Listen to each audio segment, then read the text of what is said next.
प्रिय भक्तों, क्या आपने कभी सोचा है जब हम स्वाहा कहते हैं तो वास्तव में हम क्या अर्पित कर रहे होते हैं? घी, अन्न, तिल या कुछ और? यदि यज्ञ केवल अग्नि में आहुति डालना होता तो क्या गीता उसे जीवन का आधार कहती? आज का मनुष्य कहता है, मेरे पास समय नहीं है, मैं इतना व्यस्त हूँ कि यज्ञ कैसे करूँ। पर सत्य यह है, हर मनुष्य प्रतिदिन यज्ञ करता है। या तो वह स्वार्थ का यज्ञ करता है या समर्पण का यज्ञ करता है। आज हम सुनेंगे, यज्ञ केवल कर्मकांड नहीं है, यज्ञ केवल पंडितों का विषय नहीं है, यज्ञ केवल मंदिर तक सीमित नहीं है, यज्ञ जीवन का विज्ञान है। और यदि जीवन में यज्ञ नहीं है तो जीवन में संतुलन नहीं है। राम राम प्रिय भक्तों, भक्ति बीट्स में आपका स्वागत है। प्रिय भक्तों, आज का विषय है यज्ञ का क्या अर्थ है और इसका क्या महत्व है। इस कथा से जुड़ने के लिए भक्ति बीट्स को सब्सक्राइब करें और इस कथा के अंत तक बने रहें। भक्तों, यज्ञ शब्द संस्कृत धातु यज्ञ से बना है। इसका अर्थ है पूजा, उपासना, समर्पण, सहयोग। पर इसका सबसे गहरा अर्थ है अपने हिस्से से अधिक लेना नहीं और जो मिला है उसे साझा करना। सृष्टि का पूरा ढांचा यज्ञ पर टिका है। सूर्य बिना अपेक्षा के प्रकाश देता है, वृक्ष बिना मूल्य के फल देते हैं, नदी बिना भेदभाव के जल देती है, प्रकृति का हर तत्व यज्ञमय है। केवल मनुष्य ही ऐसा प्राणी है जो केवल लेना जानता है। यहीं से असंतुलन शुरू होता है। गीता कहती है, यज्ञ के बिना किया गया कर्म बंधन बनता है। इसका अर्थ क्या है? यदि मैं केवल अपने लोभ के लिए काम करूं तो वह कर्म मुझे बांध देगा। यदि मैं उसी कर्म को समर्पण भाव से करूं तो वही कर्म मुझे मुक्त करेगा। अंतर केवल दृष्टि का है। इसमें एक गहरा प्रश्न छुपा हुआ है। आज आप जो काम करते हैं, क्या वह केवल वेतन के लिए है? क्या वह केवल नाम के लिए है? क्या वह केवल प्रतिस्पर्धा के लिए है? या उसमें सेवा का भाव भी है? यदि सेवा नहीं है तो कर्म थकावट देता है। यदि समर्पण है तो वही कर्म पूजा बन जाता है। वेदों में वर्णन है कि सृष्टि की रचना यज्ञ से हुई थी। यह कथन प्रतीकात्मक है। इसका अर्थ है सृष्टि सहयोग पर टिकी है। यदि सूर्य कह दे, मैं आज प्रकाश नहीं दूंगा, तो क्या होगा? यदि वृक्ष कह दे, मैं ऑक्सीजन नहीं दूंगा, तो क्या होगा? संतुलन टूट जाएगा। इसी प्रकार यदि मनुष्य केवल ले और लौटाए नहीं तो समाज टूट जाएगा। यज्ञ का पहला सिद्धांत है लेने से अधिक देना। माता पिता अपने बच्चों के लिए अपना आराम त्यागते हैं। क्या यह यज्ञ नहीं है? पिता अपने परिवार के लिए अपनी इच्छाएं छोड़ देता है। क्या यह यज्ञ नहीं है? जहाँ त्याग है वही यज्ञ है। जब हम हवन करते हैं, अग्नि प्रज्वलित होती है, पर असली अग्नि कहाँ होती है? हमारे भीतर। वह अग्नि है विवेक की, तप की, परिवर्तन की। जब हम कहते हैं स्वाहा तो हमें सोचना चाहिए कि मैं क्या जला रहा हूँ। क्या मैं अपना अहंकार जला रहा हूँ? क्या मैं अपनी ईर्ष्या अर्पित कर रहा हूँ या क्या मैं अपने क्रोध को त्याग रहा हूँ? यदि नहीं तो यज्ञ अधूरा है। अग्नि अशुद्धि को जलाकर शुद्धि में बदल देती है। इसी प्रकार जब हम नकारात्मकता को समर्पण में बदलते हैं तो जीवन शुद्ध हो जाता है। गीता का संदेश है, कर्म को यज्ञ समझकर करो। इसका अर्थ है कर्म में ईमानदारी लाओ, परिणाम में समर्पण करो, लाभ में संतुलन लाओ। यदि मैं अपना काम केवल अपने लिए करता हूँ तो वह सीमित है। यदि वही काम समाज के हित में कर लूं तो वह यज्ञ है। आधुनिक जीवन में यज्ञ का क्या महत्व है? शिक्षक पढ़ाता है, यह ज्ञान यज्ञ है। डॉक्टर सेवा करता है, वह सेवा यज्ञ है। व्यापारी ईमानदारी रखता है, यह धर्म यज्ञ है। विद्यार्थी मन लगाकर पढ़ता है तो यह तप यज्ञ है। यज्ञ केवल मंत्र उच्चार नहीं है, जीवन का दृष्टिकोण है। भक्तों, आज आप अपने मन से पूछिए, क्या मेरा जीवन केवल लेने में व्यस्त है या देने में भी है? यदि देने का भाव ही नहीं है तो जीवन थकाने वाला हो जाएगा।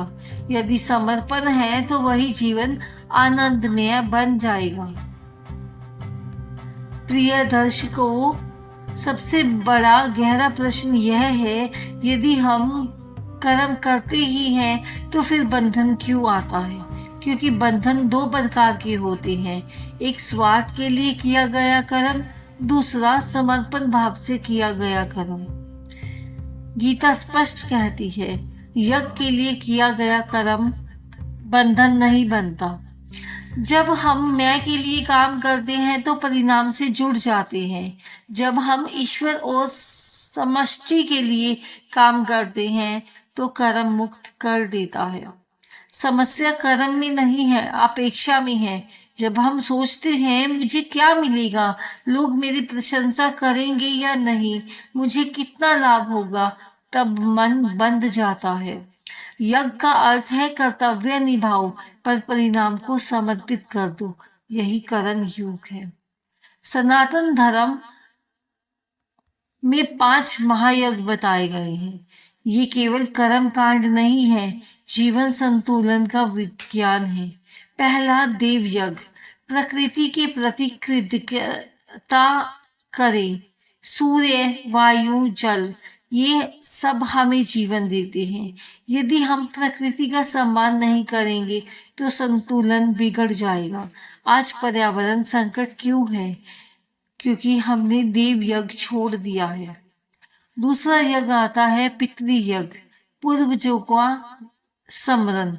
हम जो है अपने पूर्वजों के कारण हैं, उनके त्याग को याद रखना यज्ञ है। तीसरा यज्ञ आता है ऋषि यज्ञ, ज्ञान के प्रति सम्मान, ग्रंथों का अध्ययन, सत्य की खोज, ज्ञान का प्रसार, यह ऋषि यज्ञ है। चौथा आता है मनुष्य यज्ञ, यानी कि समाज सेवा, जरूरतमंद की सहायता, सहानुभूति, दान। पांचवा और आखिर यज्ञ है भूत यज्ञ, सभी प्राणियों के प्रति करुणा, पक्षियों को दान देना, जानवरों की रक्षा करना, प्रकृति से प्रेम करना। यदि ये 5 यज्ञ जीवन में हो तो व्यक्ति संतुलित, शांत और सफल हो जाता है। बाहरी यज्ञ से पहले भीतरी यज्ञ बहुत आवश्यक है। सबसे बड़ी आहुति क्या है? अहंकार। जब तक मैं बड़ा है, ईश्वर छोटा रहेगा। जब मैं जलता है तभी हम जन्म लेता है। प्रिय भक्तों, अब आप ये समझिए कि कौन सी आहुति दें। क्रोध के लिए स्वाहा, ईर्ष्या के लिए स्वाहा, लोभ के लिए स्वाहा, द्वेष के लिए स्वाहा। जब मन की अशुद्धियां जलती है तभी आत्मा प्रकाशमान होती है। आज का प्रश्न है कि क्या बिना हवन कुंड के यज्ञ संभव है? हाँ, हर दिन का जीवन यज्ञ बन सकता है। घर में माता पिता की सेवा करें, यज्ञ बन जाएगा। कार्यालय में ईमानदारी बरतें, यज्ञ बन जाएगा। व्यापार में धर्म करें, यज्ञ बन जाएगा। समाज में सेवा करें, यज्ञ बन जाएगा। जब हम अपना कर्तव्य पूरी निष्ठा से निभाते हैं तो हमारा हर कार्य हवन की आहुति बन जाता है। जो व्यक्ति केवल अपने लिए जीता है वह जल्दी थक जाता है। जो दूसरों के लिए जीता है वह संतोष पाता है। संतोष ही आंतरिक शांति है। अब सबसे महत्वपूर्ण प्रश्न, हम अपने पूरे जीवन को यज्ञ कैसे बनाएं? दिन की शुरुआत संकल्प से करें। आज का हर कर्म समर्पित है। दूसरा, हर सफलता को ईश्वर को अर्पित करें। तीसरा, हर असफलता को सीख मानें। चौथा, नियमित दान करें। पांचवा, अहंकार पर नियंत्रण रखें। प्रिय भक्तों, जीवन दो प्रकार से जिया जा सकता है, लेकर या देकर। जो लेकर जीता है वह सीमित रहता है, जो देकर जीता है वह अमर हो जाता है। यज्ञ हमें लेने से देने की यात्रा सिखाता है।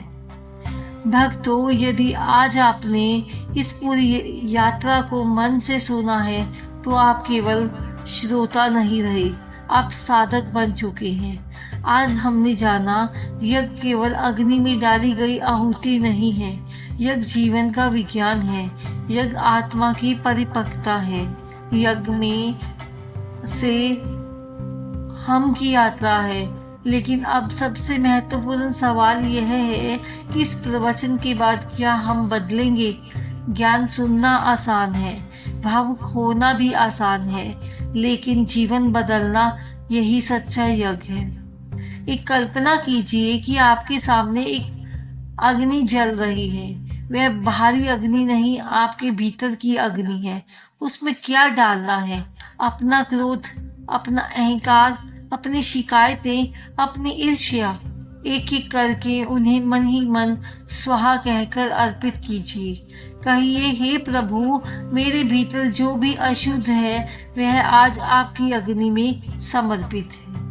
क्या आप हल्का महसूस कर रहे हैं? यही यज्ञ है। प्रिय भक्तों, आज से आपका हर भोजन पहले कृतज्ञता का यज्ञ होगा। आपकी हर कमाई का एक अंश सेवा का यज्ञ होगा। आपकी हर सफलता समर्पण का यज्ञ होगी। आपकी हर असफलता सीख का यज्ञ होगी।